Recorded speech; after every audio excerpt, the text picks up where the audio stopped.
Grace देकर topper लाना, तो फिर हम कैसे अपना फ्यूचर देखें और कैसे एग्ज़ाम देने का सोचें। अखिल भारतीय विद्यार्थी परिषद के छात्र प्रदर्शन करते हुए एनटीए को कटघरे में खड़ा कर रहे थे और इस नीट के रिजल्ट को लेकर जो कोहराम मचा है, जो हाहाकार पूरे देश में है। राजेंद्र भारद्वाज कोटा से मेरे साथ लाइव जुड़ रहे हैं, जहां पर कोचिंग का एक ऐसा जाल है कि बहुत सारे छात्र वहां का रुख करते हैं। आदित्य कुमार देश की राजधानी दिल्ली से मेरे साथ जुड़ रहे हैं। असल फैसला सरकार को अब लेना है इस सब मामले में। और प्रथमेश मुंबई से मेरे साथ लाइव इस वक्त जुड़ रहे हैं। सबसे पहले आदित्य, आपका रुख दिल्ली से करते हुए, एक अजीब सा हाहाकार, एक अजीब सा विरोध प्रदर्शन किसी एक हिस्से में नहीं, नीट के रिजल्ट को लेकर देश के अलग अलग हिस्सों में इस वक्त चल रहा है। केंद्र सरकार अब वजूद में आ चुकी है, अस्तित्व में आ चुकी है। शिक्षा मंत्रालय इस पर क्या कोई बड़ा कदम उठाने की सोच रहा है या सोचा है?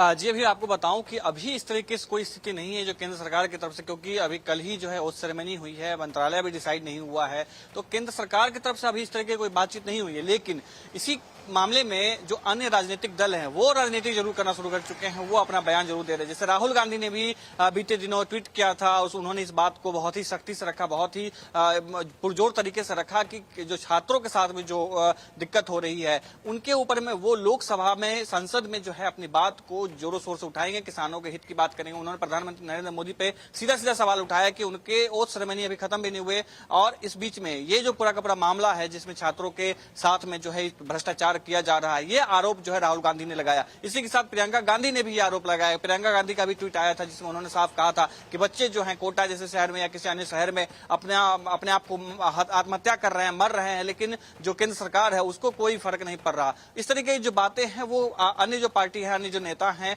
वो इस तरीके जरूर उठा रहे हैं। इस बीच में एनटीए ने प्रेस कॉन्फ्रेंस भी किया था शनिवार को, जिसमें उन्होंने साफ कहा था कि हमने 4 सदस्यीय टीम जो है वो गठित की है, जो ये पता करेंगे आखिर 1600 जो बच्चे हैं जिनको ग्रेस मार्क्स दिए गए हैं वो ग्रेस मार्क्स किस आधार पे दिए गए हैं या किस तरीके से दिए गए हैं या क्यों दिए गए हैं, देना सही है या नहीं है, ये सारी चीजें वो डिसाइड करेंगे। उस जांच में जो बातें आएंगी उसके आधार पर एनटीए अगला कदम उठाएगा। हालांकि एनटीए से सवाल पूछा गया कि क्या इस तरीके की धांधली हुई है जिसमें नीट के जो पेपर्स है, क्योंकि जब चुनाव से पहले चुनाव से पहले जो परीक्षा चल रहा था 5 मई को जो परीक्षा था, तो उस परीक्षा में कई बार ऐसे हुआ कि सोशल मीडिया पे बहुत सारे ऐसे क्वेश्चन पेपर्स थे जो लीक हो रहे थे, तैरने लगे थे, जिसके बारे में बताया गया था। एनटीए ने कहा था कि ये जो है क्वेश्चन पेपर किसी तरीके का उससे लिंकेज नहीं है जो पेपर आने वाला है नीट के एग्जाम में। हालांकि पटना में इस तरीके कुछ कार्रवाई भी हुई थी जिसमें कई लोगों की गिरफ्तारी भी हुई थी, लेकिन एनटीए ने इस तरीके से साफ मना कर दिया था। उन्होंने सिर्फ एक राजस्थान के एक सेंटर के ऊपर माना था कि कुछ छात्रों ने जबरन जो क्वेश्चन पेपर्स थे उनको ले गए थे और उस पर उन्होंने कार्रवाई भी की थी। ये एकमात्र ऐसा मामला उठाया था। लेकिन इस सब के बीच में जिस तरीके से राजेंद्र भारद्वाज का रुख करूंगा, कोटा का रुख करूंगा। राजेंद्र भारद्वाज मेरे साथ कोटा से इस वक्त जुड़े हुए हैं। राजेंद्र, कोटा में बहुत सारे बच्चे पहुंचते हैं वहां पर अपना भविष्य बनाने के लिए, नीट की तैयारी करने के लिए और दूसरी प्रतियोगी परीक्षाओं की तैयारी करने के लिए, और ऐसी भी खबर कि वहां पर बच्चों ने आत्महत्या तक कर ली। अभी नीट को लेकर क्या हो हल्ला है कोटा में? देखिए राजीव, अगर नीट की बात की जाए तो नीट को लेकर कोटा में बड़ा हंगामा देखने को मिल रहा है। तमाम कोचिंग इंस्टीट्यूट के डायरेक्टर सब तरफ से ये कह रहे हैं कि कहीं न कहीं इस बार नीट परीक्षा में एनटीए द्वारा धांधली की गई है और इस धांधली के लिए यहाँ पर जांच होनी चाहिए। मोशन एजुकेशन के डायरेक्टर नितिन विजय ने 20,000 बच्चों के साथ सुप्रीम कोर्ट में याचिका लगाई है।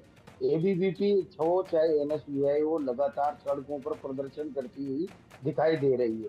साथ में सबसे बड़ी बात यह है कि राजीव गांधी नगर में हमने नीट की जो परीक्षा जिन बच्चों ने दी थी उन बच्चों को यहाँ पर प्रदर्शन करते हुए देखा था। सैकड़ों की तादाद में बच्चे इकट्ठे हुए। बच्चे इकट्ठे होने के बाद में इंडिया न्यूज से खास बातचीत करने में उन्होंने ये भी कहा कि जिस तरह से ग्रेस मार्क्स की बात की जा रही है वो ग्रेस मार्क्स देना बिल्कुल ही गलत था। मतलब सवाल वहां भी उठा रहे हैं। प्रथमेश का रुख करते हैं, मुंबई से मेरे साथ जुड़े हुए हैं। प्रथमेश, मुंबई में भी लोगों के बच्चों जिन्होंने परीक्षा दी है उन परिवारों में एक तरीके की मायूसी है कि बच्चों के पेपर के साथ ऐसा खिलवाड़ हुआ है और अब तक हालात, मतलब स्थिति साफ नहीं है। असलियत में हुआ क्या है? एनटीए अपना बयान देकर अपने को किनारे कर रहा है, क्या वहां पर मुंबई में इस वक्त बच्चों के दिल में? जी बिल्कुल, अगर महाराष्ट्र और मुंबई की हम लोग अगर बात करें तो यहाँ से बहुत से छात्र हैं और एस्पिरेंट्स हैं जो इस बार के नीट के परीक्षा में बैठे हुए थे।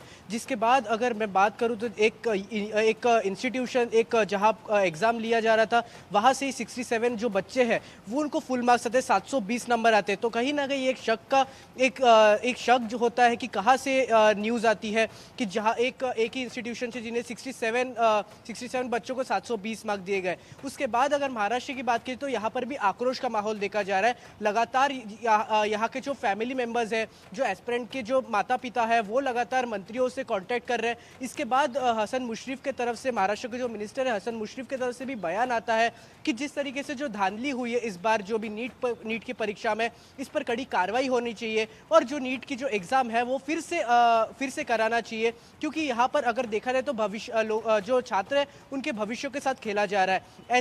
ऐसे जो महाराष्ट्र में और मुंबई में यहाँ पे कहा जा रहा है, क्योंकि अगर देखा जाए तो मुंबई में बहुत सारे जो छात्र हैं वो यहाँ से नीट की परीक्षा देते हैं और जो 12th के बाद एक बहुत बड़ा जो 2 साल ये एग्जाम के लिए प्रिपेयर करते हैं छात्र, जिसके बाद ये नीट की परीक्षा देते हैं और जिसके बाद इन्हें गवर्नमेंट कॉलेज मिलते हैं MBBS करने के लिए और एक डॉक्टर बनने के लिए एक नई सीडी मिलती है, जिसके बाद उनका एक फ्यूचर एक अच्छी तरीके से दिखता है। पर इसके बाद ये जो एग्जाम होती है यहाँ पर अगर धांधली हुई है तो इस पर एक बहुत बड़ी कार्रवाई होनी चाहिए, जिस तरीके से महाराष्ट्र में भी और लोग कह रहे हैं कि सही तरीके से कार्रवाई होनी चाहिए। कार्रवाई होनी चाहिए, इसकी बात लोग कर रहे हैं। राजेंद्र भारद्वाज का रुख एक बार फिर करते हैं कोटा से, जहां पर बच्चे बड़ी तादाद में पहुंचते हैं अपना भविष्य बनाने के लिए। राजेंद्र, क्या वहां पर भी प्रदर्शन हो रहे हैं छात्र संगठनों की तरफ से या कोचिंग में पढ़ने वाले छात्रों की तरफ से? क्योंकि एक उम्मीद के साथ पेपर दिया था सबने, पेपर समय से पहले घोषित किया गया और उसमें जो परिणाम आया उस पर सवाल उठ गए। बिल्कुल राजीव, अगर कोटा की बात की जाए तो कोटा एजुकेशन का हब कहा जाता है और हब के साथ साथ ही यहाँ पर 2 लाख से अधिक बच्चे देश भर से यहाँ पर नीट और IIT की तैयारी करने कोटा पहुंचते हैं। जब ये एग्जाम हुआ तो बच्चों को कहीं ना कहीं उम्मीद थी, जब उन्होंने अपनी आंसर शीट चेक करी तो उनको लगता था कि कहीं ना कहीं उनका सरकारी कॉलेज मिलेंगे, मगर जिस तरह की विडंबना देखिए आप, 68 बच्चों के 720 में से 720 नंबर है और अगर 615 से 616 की और 14 की बात करें तो 65,000 ऐसे बच्चे हैं जिनके ये अंक है। अब सबसे बड़ा सवाल यहाँ पर NTA के ऊपर ये खड़ा हो जाता है कि कौन सा बच्चा टॉपर है और किस बच्चे को दिल्ली एम्स मिलना चाहिए, क्योंकि मेडिकल कॉलेज में राजू सबसे बड़ी बात यह है कि सीटें निश्चित है और सीटें निश्चित होने के कारण ही अगर 68 बच्चों के यहाँ पर फर्स्ट रैंक यहाँ पर दे दी गई है तो कहीं ना कहीं बड़ी परेशानी हो गई है, बच्चों को कहीं ना कहीं निराशा का सामना करना पड़ रहा है। राजू सबसे बड़ी बात इसमें एक ये भी है, मध्य प्रदेश के रीवा जिले की रहने वाली बागीचा तिवारी ने जिस दिन नीट का रिजल्ट आया और रिजल्ट आने के बाद में नवी मंजिल से कूदकर आत्महत्या कर ली। तस्वीरें बहुत वायरल हुई थी राजेंद्र, तस्वीरें बहुत वायरल हुई थी और ऐसे बच्चों और उनके परिवारों का दर्द भी हम समझते हैं कि एक गलत रिजल्ट या एक शक के दायरे में आया रिजल्ट बच्चों की जीवन ही लीला समाप्त कर रहा है। आप लोग बने रहिए हमारे साथ, क्योंकि इस वक्त की बड़ी खबर यह है कि नीट प्रवेश परीक्षा के खिलाफ सुप्रीम कोर्ट में एक नई याचिका दाखिल कर दी गई है। याचिका में पूरे मामले की जांच स्पेशल इन्वेस्टिगेशन टीम यानी SIT से कराने की मांग है।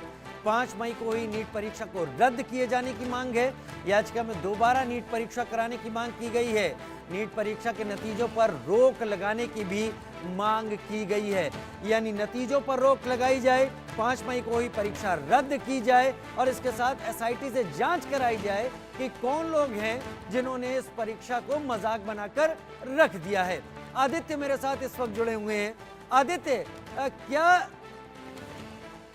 एजुकेशन मिनिस्ट्री, शिक्षा मंत्रालय में जो बड़े अधिकारी हैं या नीट से जुड़े हुए या NTA के अधिकारी, क्या वो समझ रहे हैं गंभीरता को? अगर सुप्रीम कोर्ट में मामला गया है तो जाहिर से बहुत सारे बच्चों की लाइफ के साथ खिलवाड़ है,